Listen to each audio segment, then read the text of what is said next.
இருங்க இருங்க, இந்த வீடியோவை தள்ளிடாதீங்க, கொஞ்சம் பொறுமையாக கேளுங்க. தேவன் உங்களோடு பேச விரும்புகிறார்.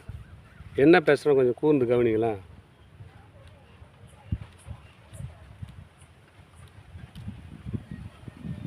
சங்கீதம் 1ஆம் அதிகாரம் 3ஆம் அதிகாரம் 6ஆம் வசனம் சொல்லப்படுகிறது. எனக்கு விரோதமாய் சுற்றிலும் படையெடுத்து வருகிற 10,000 பேருக்கும் நான் பயப்படேன். பாருங்கள், இயேசுவோடு இருக்கிற ஒரு மனுஷன் பேசுகிறான். எப்படி பேசுகிறா பாரு. எனக்கு பின்னாடி 10,000 பேர் படையத்தவனுக்கு பயம் கிடையாதுப்பா, எனக்குள்ளே இருக்கிற உலகத்தை காட்டிலும் பெரியவர். தாவீது என்ற ஒரு மனுஷன் ஒரு தைரியமாக ஆண்டவரை பற்றி சர்டிஃபிகேட் கொடுக்குறான். நம்ம வாழ்க்கையில் நம்ம அதுமாதிரி பேச முடியுமா? முடியாதில்ல. அவன் பாருங்கள், ஆண்டவர் அதிகமாக நேசிக்கிறான், ஆண்டவர் அதிகமாக அவனை நேசிக்கிறார். அந்த அன்பு இருந்தால் தாங்க இப்படியாப்பட்ட வார்த்தையை அவன் வாயிலேருந்து புறப்பட முடியும்.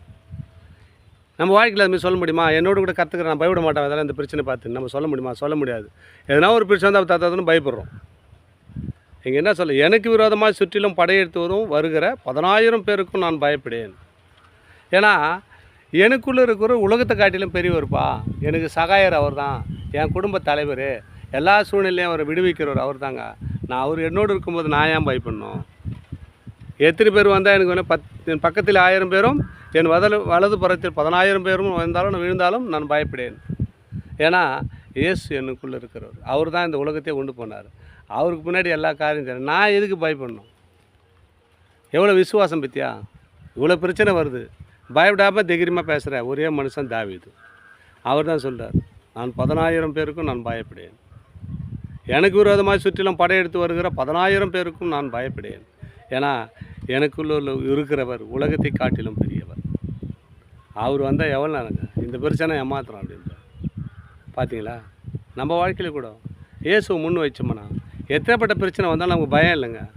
அவர் தீர்த்துருவார், அவர் விடுவிப்பார், அவர் சுகம் தருவார், எல்லாத்தையும் சகலத்துக்கும் நன்மைக்கு ஏதுவான காரியத்தை மாற்றுவார். இயேசு முன் வைப்போம், தாவீதை போல வாழ்வோம். தாவீது பாருங்கள், ஆடு மேய்த்திருந்தார், ராஜாவாக மாற்றினார். நம்ம வாழ்க்கையை மாறணும்னா இயேசு முன் வைங்க, அற்புதத்தை பெற்று அன்போடு வாழுங்க. ஆமேன். நம்மளுடைய வீடியோ பார்க்கணுன்னா சப்ஸ்கிரைப் பண்ணுங்கள், லைக் பண்ணுங்கள், ஷேர் பண்ணுங்கள். ஆமேன். God plus.